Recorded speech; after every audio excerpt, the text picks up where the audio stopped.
Betreten verboten. Das sind die Vorschriften. Who's blocking the trail network?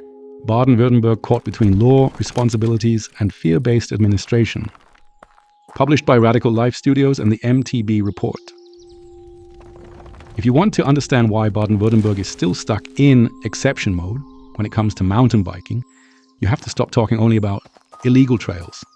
That's just the surface. The real story is a system of blockades that reinforce each other. Law, fragmented responsibilities, bureaucracy, and a culture that prefers managing conflict over building solutions. And yes, when a state in 2026 still claims a connected trail network is not possible, that's not conservation success. That's management failure. The primary blocker, the 2-meter rule as political concrete. Baden-Württemberg is the one place in Germany where forest cycling is broadly restricted on paths under 2 meters wide, with exceptions possible, but treated as exceptions rather than normal practice. In real-world terms, this rule does something quietly destructive. It makes connectors the problem. The narrow natural links that make a network logical and usable become legally fragile. And if connectors are fragile, a coherent system never forms. The second blocker, responsibility ping-pong instead of one coherent system. Even where exceptions exist, implementation often becomes local and case by case, with shifting requirements, expert report logic, and timelines that simply don't match how people actually use forests. This is exactly how shadow use is produced, not because people are bad, but because the official framework doesn't exist as a network. The third blocker, only marked routes as a dead-end culture. A common pattern in debates is mountain biking should happen only on specifically signed routes. That sounds clean, but across large areas it often becomes code for we don't want a connected network. We want islands. And island thinking creates a self-made problem. People still need to move through terrain.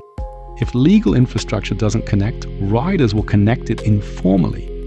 And then officials call that uncontrolled use, as if it came out of nowhere. The fourth blocker, forestry knows the solution, but the toolbox stays internal. Here's the irony. The forestry side can articulate the correct logic, steer use through attractive, controlled trails, concentrate recreation, and reduce pressure on sensitive areas.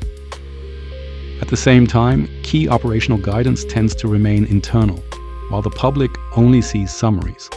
And that leads to a simple, uncomfortable question. How do you resolve a public conflict when the practical rulebook is hidden behind closed doors? Transparency is not a nice to have. It's the foundation for negotiations between municipalities, forestry, conservation groups, hunting interests, and the riding community. The fifth blocker, stakeholders push, politics replies with yes, but this is the part many people ignore. There are organizations and local actors that are ready for modernization, for a model that acknowledges reality and aims for steering, not permanent restriction. The gap is not a lack of arguments. The gap is political willingness to move from exception-driven management to system-driven management. Baden-Württemberg doesn't need another pilot project. It needs a system shift. Reform the 2-meter logic, move away from broad restriction toward a modern framework with clear protection zones and seasonal rules where they're truly needed.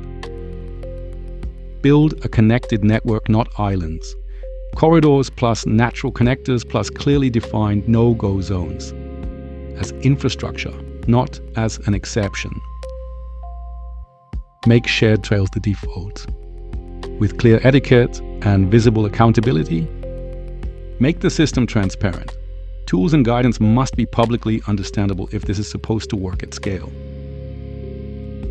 If Baden-Württemberg keeps blocking, it won't get more conservation. It will get more shadow use, more conflict, and less steering. That's not ideology, it's logic.